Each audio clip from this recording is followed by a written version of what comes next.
Tony and I and my brother Chris grew up on the West Coast and played footy in the 60s, 70s and 80s. We saw there was a loss of some of the footy stories and generally a loss of community history on the West Coast. And the least we could do was to collect up some of those stories and publish them. Football started here in 1888 in Strawn, continued on for the next 100 years with the rise and fall of the mines. So you had all these little mining towns of Linda and Gormanston and Williamsford, Tulla, and they all have footy teams, footy competitions, some of them. But that's all gone now. There's only 2 teams play here now. One of them's playing here today. So John and I both experienced poison legs. He got his from the mud and I got mine from the gravel.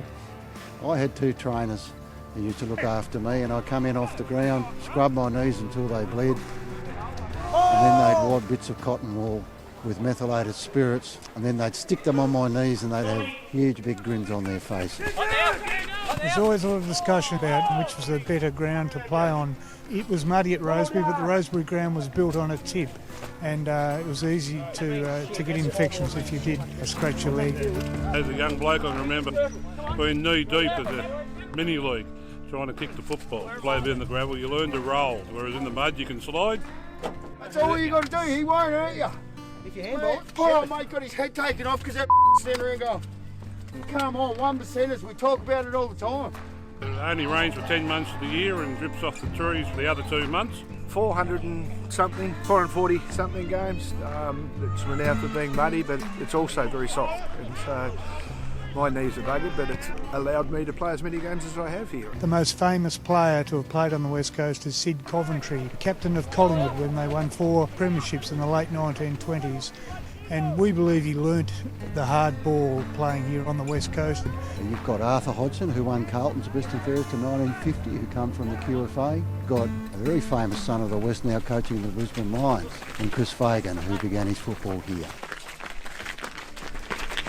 One of the basic fundamentals of the game is to keep your feet and not to fall over. I learned that lesson at a very young age because if you go to ground on the gravel, you usually take a little bit of skin off your elbows or your knees. I just got bowled over backwards.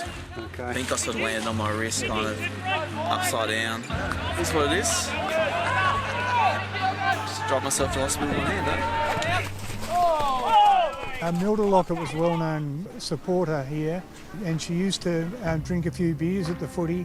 On one particular occasion, on the way to the football, asked this young fellow to carry a bag, and a bag contained about 12 stubbies of beer. He was actually playing on the opposing team on the day, and during the game she got stuck into him. In fact, Milda actually ordered that young fellow, whose name was Bumpy Triff. He said, "Bumpy, get here." And Bumpy went on to play with Tasmania. He was a very fine footballer. Bumpy tells us that he played on Kevin Bartlett, and Kevin gave him a bit of a niggle, so Bumpy said he dropped him. You know, I played school footy there and I played against the older guys as well. Taught me to respect my elders.